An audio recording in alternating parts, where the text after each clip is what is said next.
Hi guys, it's Robert from Rob Diggs Gaming. I just wanted to give you a quick update video on my Hirst Arts molds and dungeon tiles production.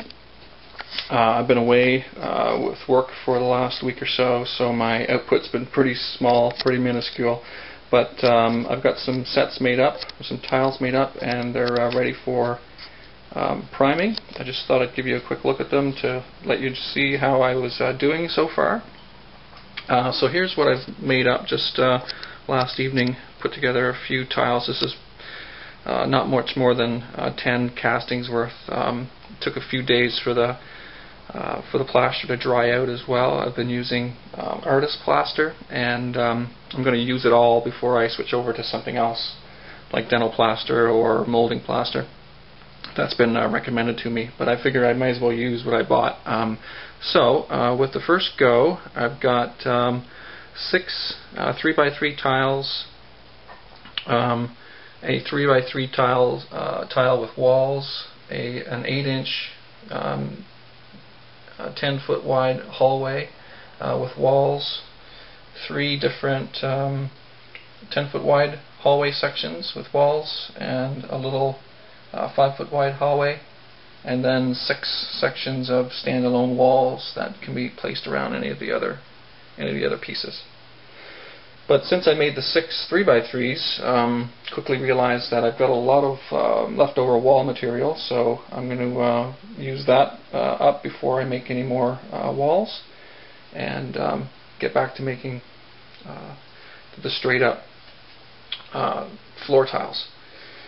Wanted to show you this as well. This is something I had made up at the local mill. It's press wood framing tile frame, I guess, and it's 10 inches square, but the surface that's cut out is 8 inches.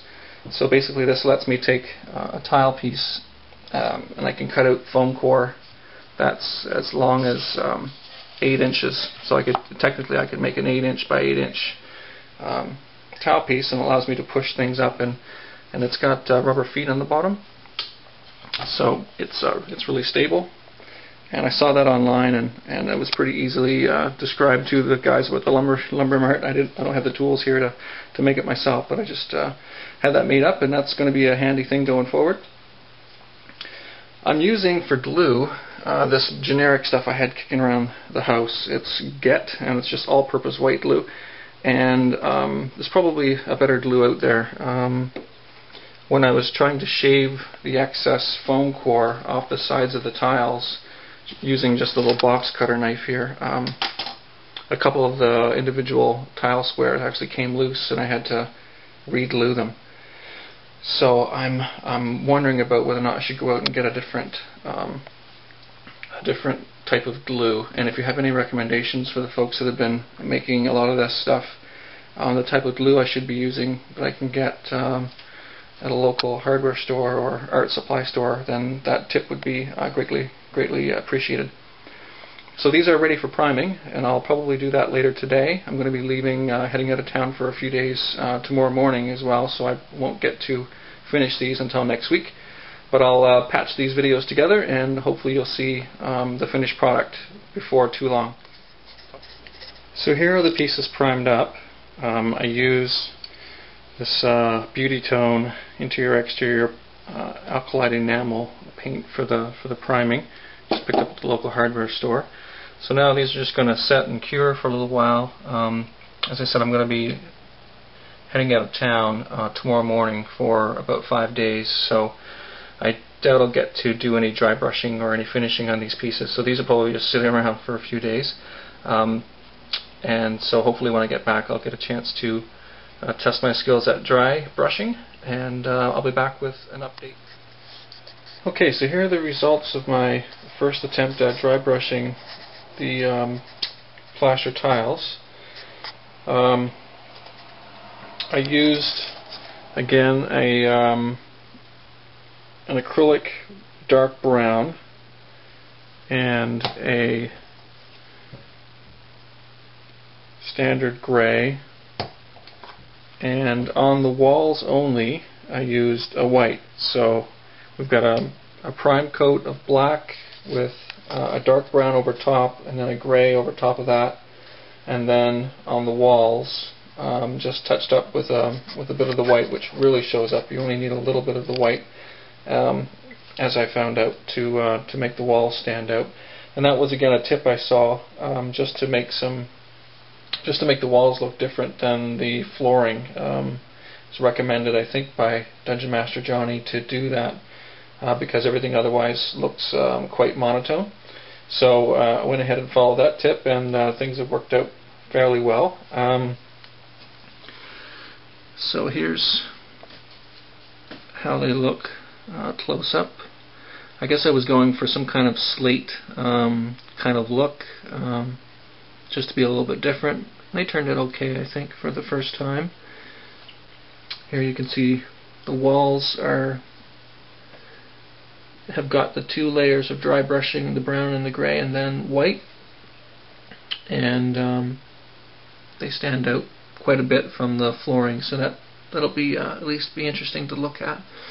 I've got these standalone wall pieces that are also on the foam core.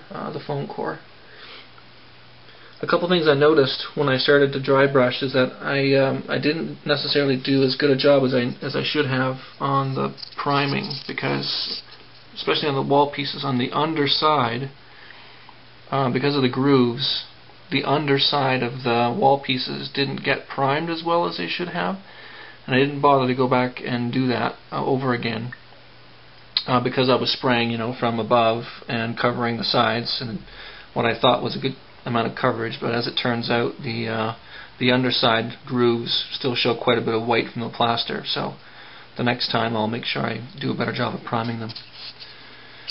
So these are the pieces I did. I tried to get a little fancy on a couple of them. I took some green and I painted in the grooves there of a couple to make it look like there's some kind of mold perhaps coming up out of the grooves there on that 10-foot wide hallway. And on just a couple, I had a few air bubbles, so I decided to take some gold colored paint and fill those in. Maybe they look like gold coins scattered on the floor from a distance. Maybe they can be arranged like that in a part of a room to represent a scattering of gold coins. And Ben from Ben's RPG pile gave a little tutorial on how to do a blood splatter, and I might have gotten a little too close, or my red paint was perhaps a little too thick. It came out a little chunky, so an especially brutal blood splatter, I guess, but okay for the first time. It wound up coming up against the edge of one of my tiles, so either that's going to be a section of wall, or I'm not sure really, just a one-directional sort of thing. Maybe I should have put two tiles together to make that a more realistic looking bit of blood spatter. But overall, I'm pretty happy with the way things turned out. Things were quicker than I thought they were going to be. Dry brushing doesn't take that long. Once you get used to the amount of brush you want on your paint you want on your brush, things move along at a fairly good clip. So the next stage would be for me now to get back to making more floor tiles. I've been away for a while and been busy doing some schoolwork, so I haven't had the time to cast any more tiles up, but I'll get back at that one of these days shortly, and come back to you with anything else I come up with. In the meantime, please feel free to give tips. I know there are a lot of people out there that are a lot more experienced at this sort of thing than I am, so please give any recommendations you'd like, and I'll see you soon. Thanks.